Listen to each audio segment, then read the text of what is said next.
নমস্কার বন্ধুরা, আমাদের চ্যানেলে তোমাদের সকলকে স্বাগত জানাই। আশা করি তোমরা সকলে ভালো আছো। আজকে আমরা তোমাদের জন্য নিয়ে এসেছি উইলিয়াম শেক্সপিয়ারের লেখা একটি পৃথিবী বিখ্যাত ট্র্যাজেডি, ওথেলো। নাটকটি শুরু করার আগে চলো জেনে নেওয়া যাক উইলিয়াম শেক্সপিয়ার সম্পর্কে কিছু তথ্য। উইলিয়াম শেক্সপিয়ার ছিলেন একজন বিখ্যাত ইংরেজ নাট্যকার, কবি ও অভিনেতা। তার জন্ম 1564 সালে ও মৃত্যু 1616 সালে। তিনি ইংরেজি সাহিত্যের মহানতম লেখক হিসেবে বিবেচিত। তাকে পৃথিবীর সর্বশ্রেষ্ঠ নাট্যকারদের মধ্যে অন্যতম একজন ধরা হয়। তার রচনার মধ্যে 39টি নাটক, 154টি সনেট, 3টি দীর্ঘ কবিতা এবং অন্যান্য কিছু কবিতা উল্লেখযোগ্য। তার নাটকগুলি পৃথিবীর প্রায় সকল প্রধান ভাষায় ভাষান্তরিত করা হয়েছে। তার লেখা কয়েকটি বিখ্যাত নাটক হল Macbeth, Hamlet, King Lear, Othello, as you like it, the Tempest, 12 night, comedy of errors ইত্যাদি। তার লেখা নাটকগুলির 36টি নিয়ে শেক্সপিয়ারের দুজন সহ অভিনেতা ও বন্ধু জন হেমিন্স ও হেনরি কন্ডেল 1623 সালে ফার্স্ট ফোলিও প্রকাশ করেন। এটির মুখবন্ধ ছিল শেক্সপিয়ারের প্রাক্তন প্রতিদ্বন্দ্বী বেন জনসনের একটি কবিতা। বেন জনসন শেক্সপিয়ারের প্রশংসায় বলেন, not of an age but for all time. তাহলে আর দেরি না করে শুরু করা যাক আজকের আমাদের আলোচ্য নাটক ওথেলো। ওথেলো শেক্সপিয়ারের লেখা একটি বিখ্যাত ট্র্যাজেডি। তার শ্রেষ্ঠ ট্র্যাজেডি হ্যামলেট, কিং লিয়ার এবং ম্যাকবেথের মতোই এটিও অনন্য। 1604 খ্রিস্টাব্দে ওথেলো প্রথম মঞ্চস্থ হয় এবং সম্ভবত একই বছরে এটি লেখা হয়। এটি ভালোবাসা ও ঘৃণার মধ্যে দ্বন্দ্ব, অধিকারবোধ এবং অন্ধ আবেগ এই বিষয়গুলিতে সম্পৃক্ত। এটি ওথেলো ও ডেসডিমোনার একান্ত নিজস্ব জগতের উপর ভিত্তি করে লেখা। তাদের নিজস্ব জীবন এবং আবেগপ্রবণতা প্রকট হয়ে ওঠে এই নাটকে। শেক্সপিয়ার এখানে প্রেমে ঈর্ষা এবং অবিশ্বাসের প্রতিশোধ সুনিপুণভাবে চিত্রিত করেছেন। ওথেলো একটি মানসিক পীড়ার গল্প। চলো তাহলে শুনে নেওয়া যাক এই নাটকের সারসংক্ষেপ।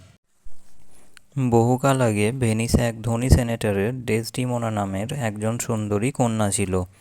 ওখানকার যুবকেরা তাকে খুব পছন্দ করত, কিন্তু ডেসডিমোনা একজন মূঢ় ওথেলোকে পছন্দ করল।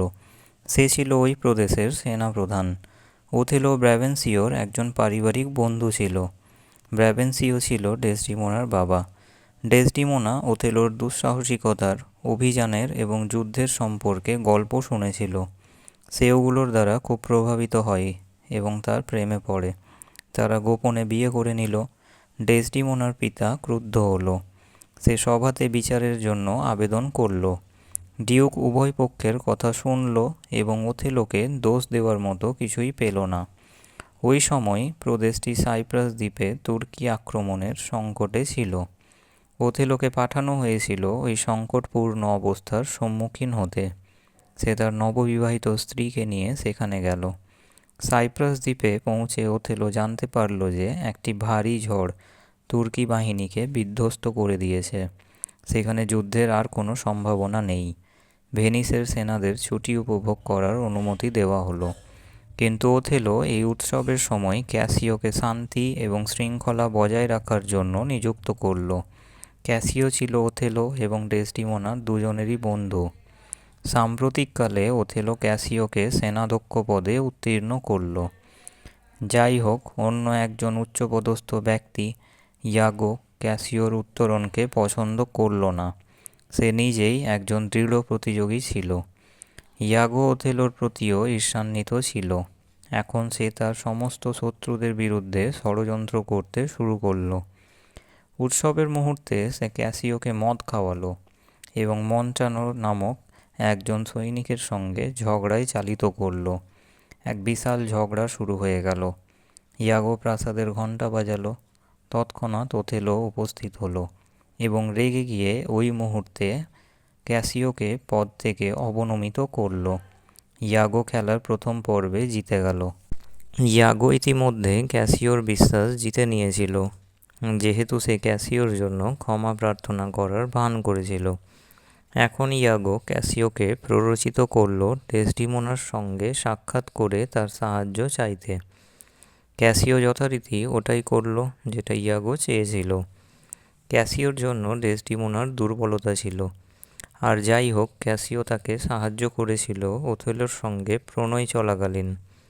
ডেসডিমোনা ওথেলোর কাছে প্রার্থনা করল ক্যাসিওকে ক্ষমা করতে এবং তার পদ ফিরিয়ে দিতে, কিন্তু ওথেলো ডেসডিমোনার এই ব্যাপারে হস্তক্ষেপ পছন্দ করল না।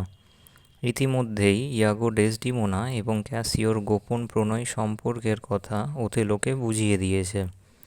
ওথেলো ইয়াগোর কথাতে বিশ্বাস করতে শুরু করলো।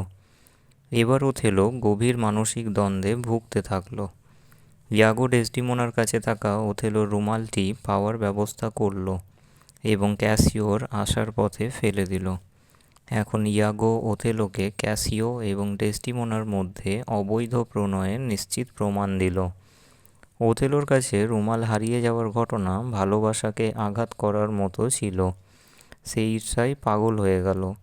এক রাত্রে সে ডেসডিমোনার কক্ষে প্রবেশ করল এবং কোনো রকম প্রতিরোধের সুযোগ না দিয়ে শ্বাসরোধ করে হত্যা করল ডেসডিমোনাকে। ইতিমধ্যে ক্যাসিও এলো এবং তাকে ইয়াগোর একটি চিঠি দিল। এই চিঠিতে ইয়াগোর ষড়যন্ত্রের কথা লেখা ছিল। ভীষণ অনুশোচনায় ওথেলো নিজেকেও হত্যা করল। তার মৃত্যুতে পুরো ভেনিস শহর বিষাদগ্রস্ত হয়ে পড়ল। ইয়াগোকে তার শয়তানি উদ্দেশ্যের জন্য হত্যা করা হলো। ওথেলোর মৃত্যুতে ভেনিস শহর এক অমূল্য উপহার হারিয়ে ফেলল।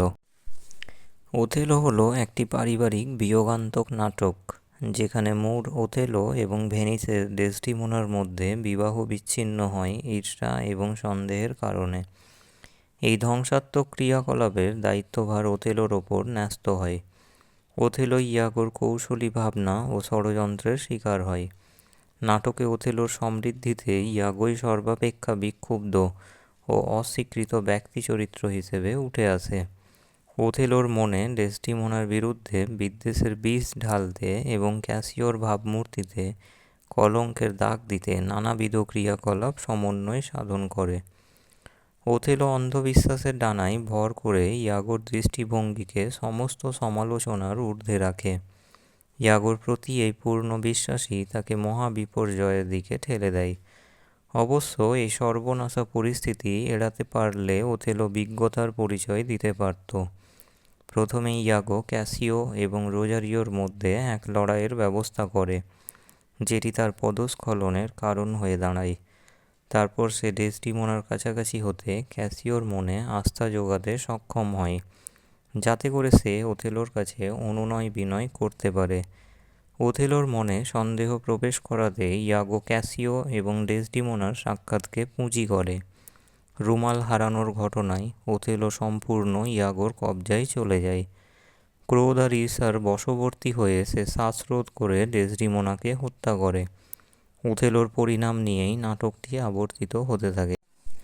এই হলো আমাদের আজকের আলোচ্য নাটক উইলিয়াম শেক্সপিয়ারের লেখা পৃথিবী বিখ্যাত ট্র্যাজেডি ওথেলোর বাংলায় সারসংক্ষেপ। যদি ভিডিওটি তোমাদের ভালো লেগে থাকে তাহলে ভিডিওটিকে লাইক, শেয়ার এবং চ্যানেলটিকে সাবস্ক্রাইব করতে ভুলবে না। জুড়ে থাকো এভাবেই আমাদের চ্যানেলের সাথে ইংরেজি সাহিত্যের বিভিন্ন বিখ্যাত ও গুরুত্বপূর্ণ বিষয়ের ওপর বাংলায় আলোচনার ভিডিও পেতে। ধন্যবাদ।